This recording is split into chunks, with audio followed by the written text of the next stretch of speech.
Blake Hounshell, the editor of On Politics, the newsletter for the New York Times, has new analysis for the paper this morning about the midterm elections that, quote, the Democrats fear Red October has arrived. Blake writes in part this, quote, here's the thing about elections. When they usually break in one direction. And right now, all the indicators on my political dashboard are blinking red, as in toward Republicans. He continues, first, there's inflation. It hasn't gone away as the Biden administration had hoped. Then there's crime, which has rapidly moved up the ladder of issues that matter to voters. Democrats have bet heavily that widespread anger over the Supreme Court's reversal of Roe versus Wade would drive voters away from the Republican Party.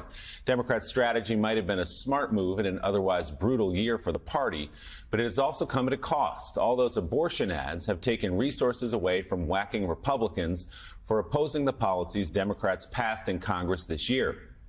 Finally, there's the historical pattern of midterm elections, which tend to be referendums on the party in power. So as the polls move the GOP's way, this election is looking a lot more normal than it might have seemed over the summer. For Democrats hoping that this midterm election might be different from most others, normalcy is bad news. Joe, we're going to get Elise's focus groups out of Pennsylvania that illustrate this point as well, that perhaps abortion, while red hot over the summer and still important to some voters, may not be as persuasive a voting issue as Democrats had hoped it might be.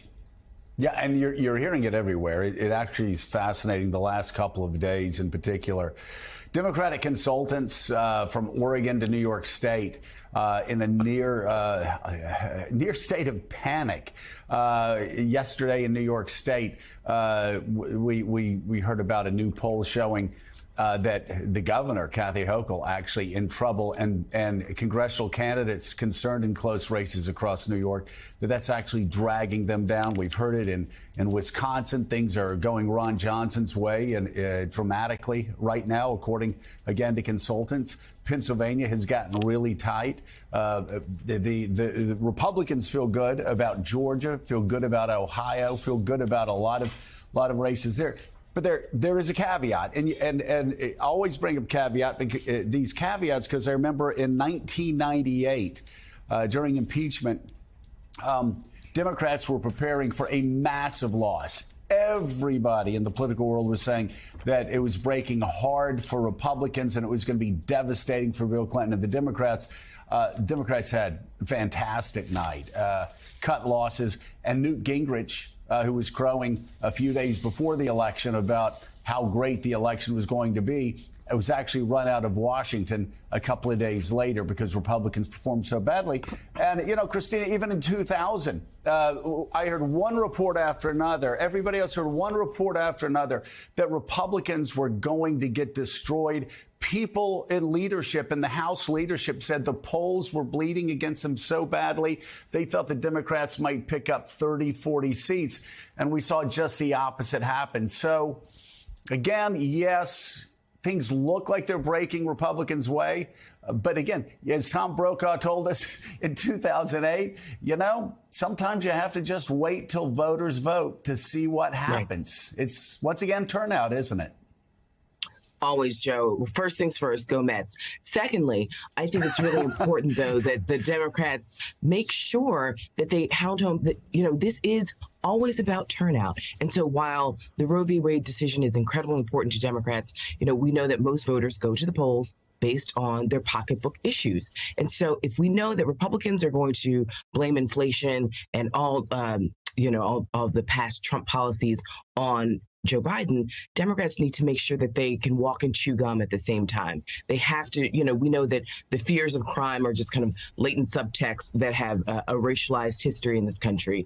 And so walking voters through the perception of crime and where there actually is crime. But also, the economy is much stronger under Joe Biden. We know that he's not giving tax breaks to his friends. We know that this debt relief for a lot of folks who have student loans is going to do exponential wonders for their futures. And so Democrats have always been poor on messaging. And so we have to make sure, A, we don't write off this election before November 8th. There's still a lot of people who are very interested in the future of this country, not just economically, but the soul of the nation, as Joe Biden always says. So we can't just say, just because historically the party in power does lose seats, we still have to wait until actually people go to the polls on November 8th and hopefully enough Democrats and moderate, Republicans and independents are motivated to really shore up the foundation of this nation and move in a much better direction than Donald Trump has been trying to drag us into.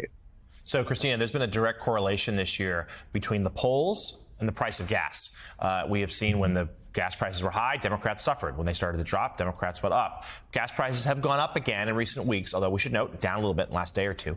And President Biden yesterday announced they'll be tapping the strategic petroleum reserves again in an effort to try to mitigate some of the damage caused by the OPEC Plus decision of a few weeks ago. But that is by far the central economic issue, it seems, for voters. So wait on that. But one other thing, too. There is this hope among Democrats that the abortion issue has led to new voters to register, voters not being picked up in the polls. There could be still a late surge of particularly women voters going for Team Blue in November. What do you think?